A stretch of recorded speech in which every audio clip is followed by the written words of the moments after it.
Hello, everyone who's listening. Welcome to another special edition of our RIOT Connect and Inspire show, where we having a special DJ set plus a little interview with people from the Dutch scene. And today with me is Julia. Hello, everyone. Hello. Who's listening. Hello. DJ named Julia Maria. And yeah, she's a Rotterdam-based DJ. And she actually played at one of Riot's first events. And yeah, we played many lineups also as residents together. And yeah, we became really close. And We actually did, yeah, yeah, for sure. Yeah. super nice. And now she's here in Groningen. Yesterday I was in Rotterdam. So we traveled together the whole day. So that was super fun. And yeah. So how are you? I'm good, and thank you for the invite. I'm super happy to be here. And, well, I'm good. I'm happy to be at Relate Radio to do the interview with you, but also afterwards to have a little set myself. So, Yes. yeah, I'm good. Because I know you already, of course. We spent the whole day together, Yeah, and of course we did. talked before. But can you tell the listeners, and maybe also some new things for me, like where did it all started with you? Because yeah, DJ-wise. DJ-wise, okay. Well, actually, I've always been into music. From like, what was it? Maybe the age of, I would say 15 to 17. I already went out to clubs and events, but back then it was completely different. I went to more like hardcore techno parties actually. Okay, yeah, because Julia is from Eindhoven. I'm and from Eindhoven and is...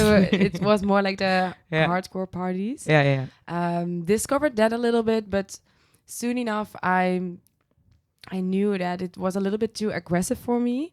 I just enjoyed it being there and seeing that this whole community came together. That's what I really liked. But at some point I thought, I don't even listen this at home or with my earplugs, so maybe the music is not per se for me. And from there I started to look for other things, because I did want to feel connected to some certain community, but I didn't know what it was. Yeah. So super randomly I went to an event, a techno event, which was Strafwerk in Strafwerk, Amsterdam. yeah, Strafwerk, yeah. I just randomly went there with just one friend, and we didn't know anyone. We didn't even have friends who went to techno parties. When was it? What year do you remember? I think this was 2018 or something like that. Okay. And we just randomly went to there, and we had the time of our lives. And from there, I just went looking out for the DJs that were playing. And from there, I went to Spotify, searching up the DJs that played, but also DJs that are related to that. And from there, I went to the start digging listening began. the digging began. And from there, like Nice. almost every weekend, we went partying to techno events. Nice. That went on for quite a while, but then at some point, I also started to have friends who also started a little bit playing here and there, mostly at home actually. And then the COVID came. The COVID. And all my friends were constantly playing at home. We had house parties, which was super nice. And also you talk a lot about music, but I felt like I was a little bit missing out. And I got motivated by that to also study a little bit about DJing and about So you music. had friends who already played? Yes, Okay. indeed. Okay. So from there, I just started to touch the DJ booth a little bit. And someone said to me, maybe you should buy one yourself. And in the beginning, I thought, but I don't think I will ever become a DJ. So it's super expensive. And I thought, am I really going to buy something super expensive? But at some point I thought, you know what? I can always resell it. And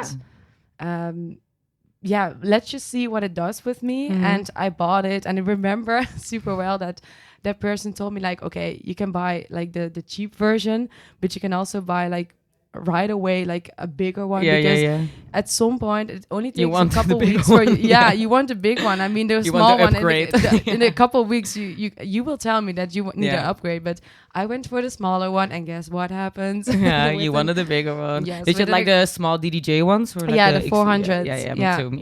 That's where I started with, and indeed within like a couple of weeks or even months, I felt like I needed the upgrades. But and when did from you there it started actually. Yeah, because when did you start playing on CDJs, like your first gig kind of thing? When was that? Well, the first time that I played on CDJs was actually because back in Eindhoven you had this night called RIOT, and that was for beginner artists, so that they can feel how a CDJ or an actual DJ booth is feeling. And from there you could practice a little bit. So that was the first time that I played on an actual good DJ setup. But the first event that I played was for Addictive. Do you know what event that is? Yeah. I also played for them in was it in Radion or was it in another location? No, that was at it was somewhere it was somewhere in Amsterdam. I believe it's called 02301, something like that. I'm not sure if I pronounced this correctly, but something in that case. But that was the first actual club experience. I mean, I had played before in a staircase at a house party, but I don't know if that counts. No, what's a gig? It's also a gig, but I guess the real DJ club experience was there. Was there, And to maybe tell, Addictive is also in a collective who supported Flinta female artists. Yeah, indeed. So that was also your first gig, and that's nice. And I think actually, short after was probably maybe, I don't know if it was the second gig, but at least short after that came the gig with RIOT. Really? Yeah, the one in Leeuwarden. Oh my God, yes, because we started in 2018 actually, and then our first, it was actually a hosting, like we hosted the Techno Room in Leeuwarden at Tuinfeest, and we didn't really know you. We saw, I think you made a podcast for Addictive as well. I did too. Yeah, and I think we listened to that one, and we were looking for a talent for opening. Yeah. And because we were looking for locals, but like in the north, there were I wasn't really like locals we wanted. And then we heard your set and we were like, okay, we want this girl. Yeah. And then she came alone to Leeuwarden to play. Honestly, for us. It was super cool to travel all the way to Leeuwarden for one of your first gigs. It felt like I had like this world trip. Yeah. Especially because I've never been to Leeuwarden before. Yeah. But it was super cool, especially with the way your collective is like promoting females, and from the first start I immediately felt like, okay, females can do it, because when I started I never had the feeling like I can be a DJ, but I think a little imposter syndrome there. I guess I never really thought of it, but I guess it's just automatically in your head, like I can't be that girl. I can't be the DJ. And I think playing for RIOT that moment was definitely like a reality check. Like, okay, women can do it, because of the rest of the people on the lineup were also women. And from there, there was I think the first moment that I actually realized, okay, this can be it. Oh, that's super nice. I didn't really know that it was like a key moment for you. Like, I guess. That's nice. Yeah, it was really nice. Super chill night, because we had Grace Dahl as our headliner, and we had us residents and you as opening. It was super nice. I remember to be super nervous. Oh, but it went really well. I think it did. Yeah, I think it did. It was amazing. Nice. Yeah. Okay, and I'm also curious because now you live in Rotterdam. Yeah, indeed. And but you come from Eindhoven, and you also lived in The Hague. Yes, also in Utrecht. Also in Utrecht. Oh. Yeah. Well, actually, I was born nearby Eindhoven, in a small village, but I don't think listeners would ever recognize that place. Like a small village. Yeah, a very small village. And so I never really lived in Eindhoven. Okay. I had a lot of things over there, but I lived in a village. Yeah. And from there I went studying in The Hague, but I never found a place to live there. So that's why I started living in Utrecht. Okay. Then I went to The Hague, and now I'm in Rotterdam. Because who knows what's next? Yeah. Because when did you find like people around you that like for now with your sound and the scene and you going to places like partying? When did that started? Like that took a while actually before I had the community, because as I said, I started with more like festivals and I would say the mainstream side of techno. Even though at that moment I thought I had a community, it's not that you have a community, because you even don't know the rest of the people who are there at the festival. But I think, around COVID, around that, maybe a little bit before, during, and especially from after COVID, it started a little bit because I started going to clubs a little bit more. So then you're gonna see every weekend a little bit more the same faces, and you're gonna talk to people, and you get friends over there. From friends, you get other friends. Would it also be like a tip for other beginner DJs to go to the parties and I think it is dance the way and not only maybe to like really go network or something, but just be there on the dance floor and experience the DJ set. I think so, actually. I think always, actually still, my motivation, my inspiration comes from the dance floor. So, I mean, in the end, it's for everyone different. I'm not saying that you have to be like this party girl or party person to be a DJ. True. I'm not saying that, but I think it will be helpful. Yeah. I think it's, first of all, good that you spend a lot of hours on the dance floor yourself, because if you're a DJ, you need to understand what a crowd needs. Yeah. And to me, I only know that because of experience. Yeah. A lot of experience on the dance floor myself. True. Yeah. But also, how does a club work? And also the networking. To me, the networking comes most out of the clubbing. I mean, you also have social media, but I think networking in real life, it's so much worth it. And also getting friends. People have the same mindset as you probably. Just talking to each other about the same interests. It's really nice.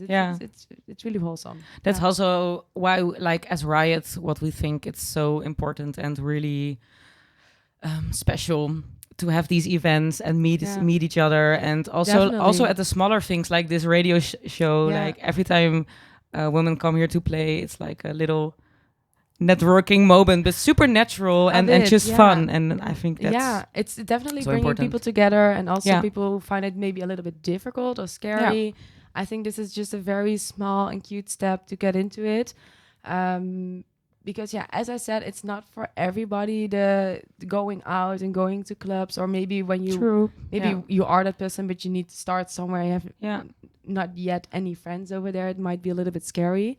But like with RIOT, you can connect people a little bit better, and I think that makes it easier also for maybe beginning artists or beginning artists that are not from like Amsterdam or like, because then you already know the people from RIOT, and they can tell you a little bit how it goes, but also maybe you can go a little bit together. I hope the DJs feel this way, because that's our little mission. Not little, that's our mission too. It's a very meaningful mission, I would say, and it's good that it's here, for sure. And what about because you also are active in the scene yourself. For Orphic, for example. Indeed. Can you tell me more about what you're doing there? Yes, so with Orphic, I joined the team last year. My function is a little bit the same, to bring the scene more together. So what I do is that I organize a radio show. And with that radio show, we want to create Orphic sound, so it still needs to be in the sound of Orphic, but with interpretation of something different. And then what we do is that we invite another artist or a person from the techno scene. Can be anyone, doesn't have to be a DJ, by the way, but someone that we think that can create its own lineup. So we are not the ones who is creating the lineup. That's we are asking someone else to curate the lineup with the sound of Orphic in their head, but also with the that they can also have their own interpretation of what they think can also be cool, so that we learn a little bit of new things, but also that if you invite another person to host a radio show, you get to know different people that we might not think of, and that's a little bit the idea, that that we can get more artists in this community, maybe even starting artists, that they also get a chance who we might overlook otherwise. And what we then do is that we have different kind of slots, and we always start with that the host finds someone who is going to be responsible for the opening set. Then we have 2 out of comfort sets, and that means that the person who's going to play is not going to play their usual sound. Oh, that's nice. So we asked the artist then to play something completely different, well, out of their comfort, obviously. Yeah, and that is obvious, maybe not exactly the sound of Orphic then, but it's a mindset. It's nice, yeah. Yeah, and also maybe, who knows, maybe with Orphic we can sort of move a little bit. You're very open for, Yeah, so for example, an artist who plays super hypnotic, usually quite fast maybe, can now do an ambient set. Yeah. Just an example. Yeah, and nice. then after those 2 sets, you have the last set, and that's more like peak time / whatever they want, and then that artist can do whatever they want, or just go for something energetic. And when we do that radio show, we host it the way that people can be invited. So it's literally a moment to connect with other people. So during that radio show, people can come there, have a drink, connecting with other DJs. That's super nice, yeah. The last time was super nice. There were so many people, and you can have a little dance yourself, but mostly talking, networking. So and that's the idea. Real and gathering, bringing people together. Yeah, it's really nice for the community. So that's been great. Sounds super cool. Yeah, really nice. Nice. And for you as a DJ, what is your, like, do you have a favorite club or space? Maybe for DJing and for dancing, or are they the same? That could also be. Well, let's start with the question. What's my favorite club? Which is a difficult one, though, because I think it depends a little bit on the mood. I have a lot of favorite clubs. I think in the end, maybe it's super cheesy to say, but it would be Berghain. And that's also where my inspiration comes from the most, I would say. Because you partied at Berghain, like, before you partied in Amsterdam. Yeah. The first club experience was Berghain. Like, that's true. So I've never been to the club in Amsterdam. Had no idea, didn't know anyone in Amsterdam, but I went to Berghain, and that's when I thought I will never go to any mainstream festival ever again. And from there, I went to the club in Amsterdam, indeed. Yeah, and the thing is with Berghain, it's the DJs that play over there. That's definitely the sounds over there. It's definitely what I feel connected to, but also the extended sets. I feel that people can bring more from their side, actually storytelling, but also understanding how it is to have, like, well, it's kind of a marathon if you're there. It's long. So that means that every DJ needs to interpret what the crowd needs. And especially if you go to a closing over there, the closing might be 8 hours. It's you like cannot all-nighter. right? And it's not that you can do it like 8 hours, like super heavy. No, that's also a story then. Yeah. So that's what really inspires and motivates me. Like, how is it possible that I'm glued to the floor? What is the reason that I feel that I'm tired, but I don't want to leave? Because every time I feel like, okay, maybe I'm going to leave, I'm like, no, I want to just one little dance. And that happens every time. Nice. And that's super interesting, because then you're a good DJ. Then you're playing with the crowd and understanding what they need. And well, that's obviously super cool. I had very nice experience over there. Met a lovely people over there. I mean, but coming back to other clubs that I also really like. I used to really like the school, but obviously that's not existing anymore. I didn't went. I missed the boat. You missed out. Yeah. We're all over here in Groningen, so it's very far. But I gotta say, I would say that the new Club Raum, I don't know, have you been there? I want to go very soon, okay. Yeah. I think it comes close to the actual underground club. You're going to play there as well. I am. The 20th of June, it will be the first time. And it is actually a dream that comes true, because I really like the smoky vibe, the good sound system, that it's so dark inside, but also the way they do the lights. It's so mysterious in a kind of way, but also the rest of the club, the way it looks, the hallway. That you also have the upstairs room where usually it's more like housey kind of things. I like that. I like when I go to a club that there are like at least 2 rooms and that I can sort of get lost in the void and see where I end. And that's nice. if I become tired, there are lots of places to sit, maybe to hide a little bit. But also if you're, well, never done with techno, but if I feel like I want to have something else, then I can go to the upstairs room and have another vibe. Yeah. Yes, the other vibe. To chill a bit and then go back to and the then when techno. the morning comes, the sunlight comes in. Yeah. That's just great. And as a DJ, because that is for clubbing, you're gonna play at Raum. Yeah. This first time. And what was the club like till now that you was like the best DJ experience for you, and why? Yeah, that's gonna be in London. I played there in last November for Fold, and then the event is Unfold, and that was top notch. Like that was the best experience ever. If it comes to sound system, the DJ booth was just perfect. The crowd was very understanding, very lovely, and very open-minded. Oh, nice. For the music, but also for other people.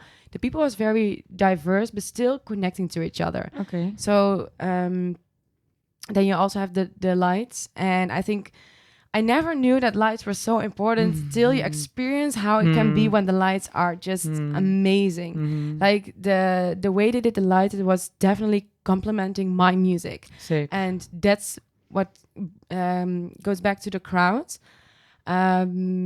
So the set went amazing. But also what I really liked is over there, I felt like, at least that's my own interpretation, but I had the feeling that in that club, it's not per se about the DJ, but it's more about what the DJ brings, in this case, the music. Yeah. And to me, that's really important because, well, obviously you're in the middle as a DJ, but to me, it's the most important thing is in the end the music, because you're there for the people. The people want to dance. The people want to have a good time. And over there, I felt like the people are definitely there for the music. But if the people are right at the club and the lights and your sets fit, then it could be like a complete... Afterwards I had this big calm down, like what happened? And I felt like it could go on and on and on. Unfortunately, I had to stop at some point. But how long did you play it? It was a 2-hour set. Okay. But it felt like just 15 minutes. So no, that was definitely the best DJ experience. And afterwards I stayed till the closing because it was just too good to go home. And it was also nice to then immediately experience it as a dancer yourself, as a visitor yourself, because I've never been there before. And I wasn't sure if I would stay afterwards after the DJ set, but it was so good. Nice. In the end, I was also dancing on the dance floor. Nice. So that was the best experience. And where can people find you in the upcoming weeks? Raum and tonight, actually. Yeah, tonight. What is tonight? After this, we go immediately back to Amsterdam because tonight I will play for the Awakenings Up Close after party in Brett, which is, by the way, also hosted by Fold. So my best club circle experience. Is round, yeah. So indeed. The circle is around. Yeah. Nice. So that's going to be tonight, and I'm really looking forward to that. Nice. And then in the coming weeks, I have a festival planned, The Crave in The Hague. Yeah. Well, at Raum, my debut over there. I go to Berlin, to Renate, the club over there. In Tilatek with Disturbia, Laster. Fun. We'll be in Poland later in the summer. So yeah, there are quite some things coming up, but these are the ones closest to today. Yeah. Good to hear. Nice. Yeah, really happy with it. It's cool. going to be amazing, for sure. We're gonna wrap things up because we also want to hear you play, of course. Oh, yeah, of course. One last question. We asked it also in the other editions. I want to ask you if you have like a female talent or female, inspiration for you that you want to highlight. Like, Do you mean like As in like Female talent, sorry. Yeah. Yeah, okay. But as a newcomer, or can it also be like sort of my idol or something that I look up to? You can do both. Yeah, the real question is like a newcomer. Okay, newcomer. Yeah. Okay. Yeah. I think it's actually a person from that's also in my agency. I really like Varuna. Yes. I think she can play lots of different styles. Also, she is now studying music, so At AMA. yeah, indeed, and also her producing is quite interesting. I mean, she's still beginning in that, but I feel like the way she brings it to the world, it's in a very natural way, and I think the way she approached music, approached her sets.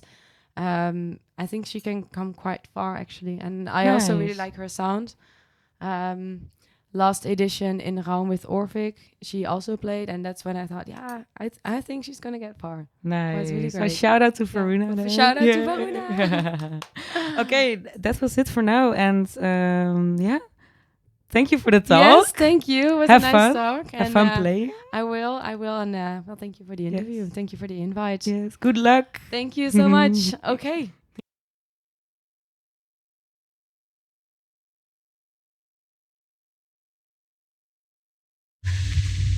This is your last chance.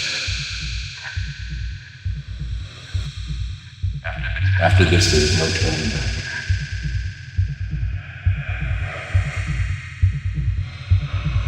You take the blue pill, the story ends. You wake up in your bed and believe whatever you want to do.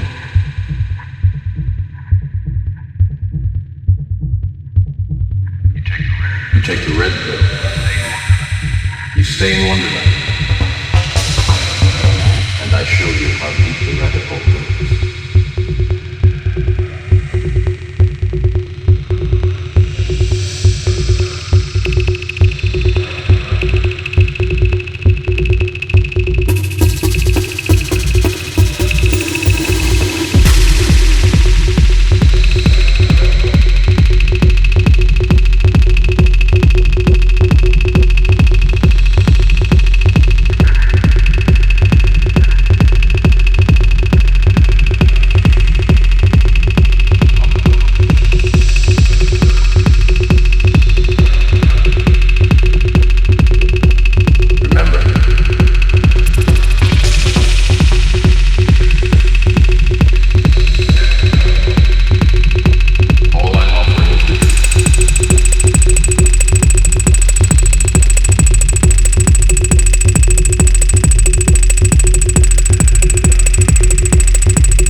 take the red pill,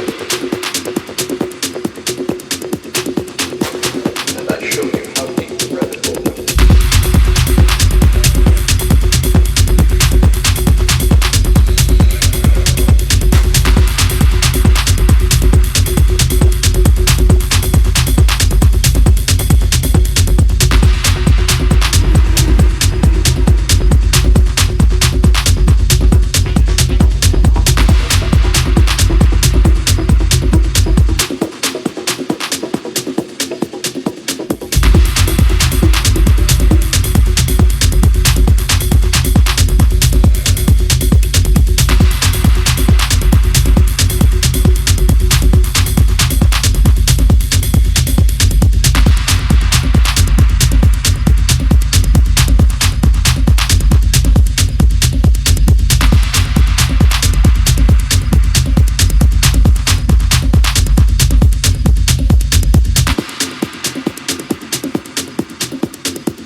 Thank